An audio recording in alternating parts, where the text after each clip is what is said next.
Siamo sul Vesuvio. Il Monte Somma è l'edificio più antico del complesso vulcanico vesuviano. Ha una forma semicircolare che circonda il Gran Cono. Il bordo è costituito da una serie di cime, dette cognoli.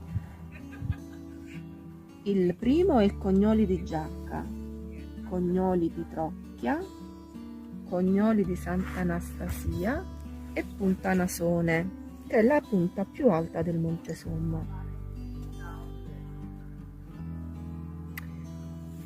Sotto i Cognoli c'è la lava del 1944, in quella che viene chiamata la Valle del Gigante.